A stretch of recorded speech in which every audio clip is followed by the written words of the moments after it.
고민하다 우리 아이에게 맞는 영유 선택했어요. 남편과 상의해서 우리 아이는 이류 보내기로 했는데 한참 전에 대기 걸어놓은 영유에서 자리가 났다고 연락이 왔어요. 주변 엄마들, 선배 엄마들 이야기 스쳐가시죠? 이제 2월인데도 아직도 앞으로도 많이 고민되실 거예요. 왜 꼭 이때 대기가 풀렸다고 전화가 올까요? 딱 한 가지만 기억하세요. 곧 자세한 설명 드릴게요. 안녕하세요. 우리 아이들을 위한 영어 교육 이야기를 다루는 채널 영어 좋아영입니다. 저는 영어 교육 전쟁터 대치동 한복판에서 대형 영어 학원을 오랜 기간 운영했어요. 저에 대한 자세한 이야기는 다른 영상에서 다루기로 하고, 먼저 이 시기에 유치원생 자녀를 둔 학부모님들, 그리고 제 주변 지인 엄마 아빠들이 가장 많이 고민하시는 주제, 대기 중이었던 영유 꼭 보내야 할까요? 에 대한 답변을 제 경험을 바탕으로 간략하게 정리해드릴게요. 특히 이제는 어느 한 학원의 소속이 아닌지라 특정 영유나 학원의 홍보나 언급 없이 아이를 키우는 학부모님의 입장에서, 그리고 이 모든 고민의 중심에 있는 우리 아이의 행복을 위해 중립적이고 솔직한 이야기를 들려드리려고 해요. 이 영상을 제작하는 현재는 2월입니다. 이 시기에 이미 일반 유치원이나 놀이학교를 다니던 우리 아이를 영유에 등록시킨 학부모님들도 많으실 것이지만, 이류를 보내기로 했는데 갑작스레 대기하던 영유에서 자리가 생겼다고 연락이 오거나, 주변 다른 집 아이들이 갑자기 영유를 보낸다고 하고 우리 누구는 왜 영유 안 보내요? 라는 질문을 듣다 보니 영유를 정말 꼭 보내야 하는 것인가 라는 고민이 생기는 시점입니다. 제가 영유를 운영하던 때에도 매년 그랬고 지금도 그렇고 앞으로도 그럴 것 같아요. 자, 앞에서 딱 한 가지만 기억하시라고 말씀드렸어요. 이제 시작합니다. 학원의 상술에 걸려들지 마세요. 영유를 보내는 선택이 잘못되었다는 것이 아닙니다.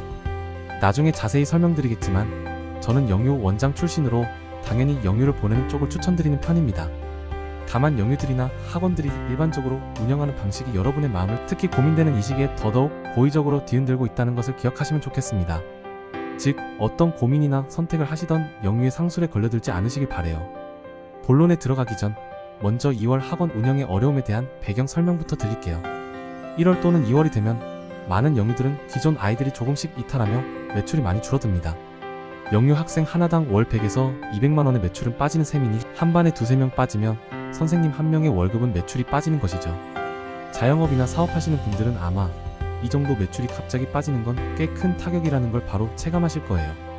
기존 아이들이 이 시기에 이탈하는 이유는 보통 초등 전문학원이나 다른 영유로 이동하거나 이사 또는 초등 입학 전 휴식을 하기도 해요.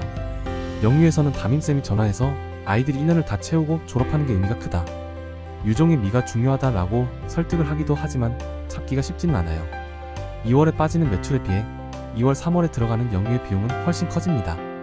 3월에 시작할 신규 원어민 선생님들을 리크루팅하는 비용과 입국시키는 비용, 숙소 보증금 등등.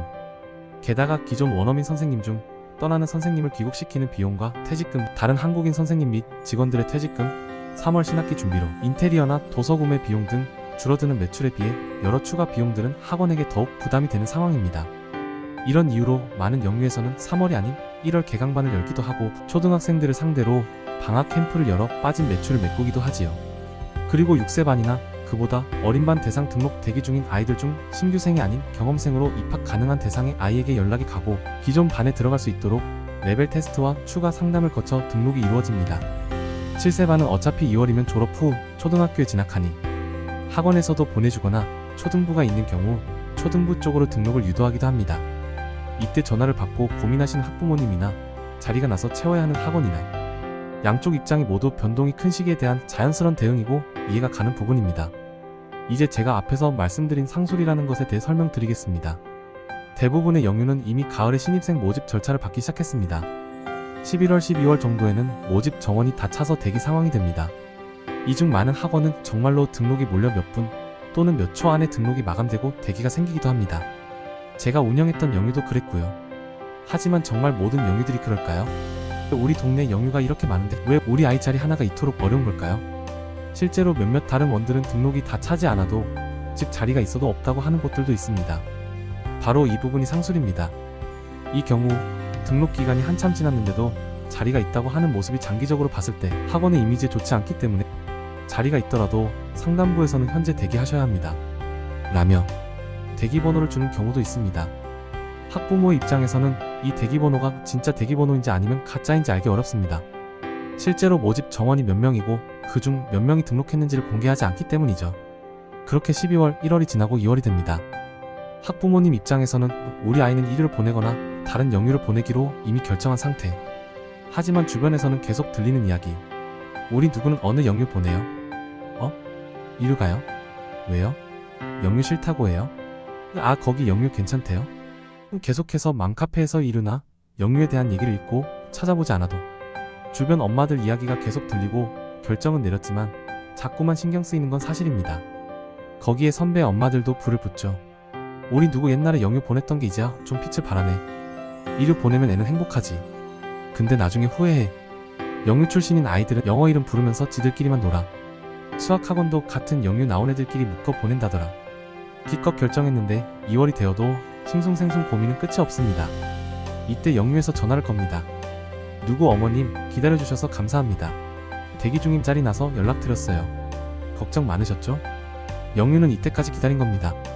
그 전에는 자리가 있다고 해도 안 오고 오히려 자리가 있다고 하면 가려던 맘도 없어지고 등록했던 아이들도 소문 듣고 여기 별론가? 하며 조금씩 빠지기 시작하니까요. 오히려 등록 마감이라고 홍보를 하고 맘카페에서도 최근 들어 그 영유 들어가기 어렵다던데 요새 거기가 대세인가 봐 라는 이야기들이 돌기 시작했죠. 그리고 기억하시죠? 앞에서 말씀드렸던 학원의 2월 경영 악화? 줄어든 2월 매출과 늘어난 비용, 어떻게든 더 매출을 지금 바로 올려야 합니다. 그렇기에 영유에서는 지금 학부모님께 전화를 거는 겁니다. 단, 꼭 오늘까지 첫 수업료 내고 등록하셔야 한다. 그 수업료는 한 명당 역시 100만원에서 200만원 정도. 그렇게 몇 명에게 전화가 갈까요?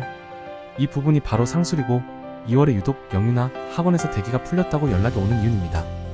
2월에 매출이 빠지는 학원이 2월 매출을 채우고 오히려 1년 중 가장 높은 매출을 기록하는 방법입니다. 매년 학원을 운영하는 입장에서는 2월 들어 더 흔들리고 뒤숭숭한 학부모님들의 마음을 너무나 잘 알고 있습니다. 그래서 11월에서 1월까지는 모집 정원이 다 차지 않아도 비워놓고 인내하고 힘들게 더 모집하려 하지 않습니다. 2월에 전화 한 통, 간단한 상담으로 등록률은 현저히 높이고 그 사이 조기 마감된 곳이라는 학원의 이미지도 홍보하고 무엇보다 2월에 부족한 캐시를 채우게 됩니다. 그리고 내년 신입생 모집 시기가 오면 이 소문을 들은 많은 학부모님들이 궁금함과 함께 설명회에 참석합니다. 작년엔 정원 5분 만에 마감됐어요. 올해는 빠지는 반이 없어서 정원이 적으니 더 빨리 마감될 것 같아요. 그렇게 영유는 또 다음 2월을 준비합니다. 선택은 학부모님의 몫입니다. 매출을 극대화하기 위한 사업체인 영유의 잘못도 아니고 우리 아이를 위한 결정에 마음이 흔들리는 학부모님의 잘못도 아닙니다. 하지만 이런 배경을 이해하시고 우리 아이를 위해 이미 선택한 기관과 새로운 기관을 비교하고 선택하는데 함께 고민해보시면 도움이 되실 것이라 생각합니다. 영어 좋아 영에서는 앞으로도 우리 아이들을 위한 올바른 영어 교육에 관한 컨텐츠로 찾아뵙겠습니다. 시청 감사합니다.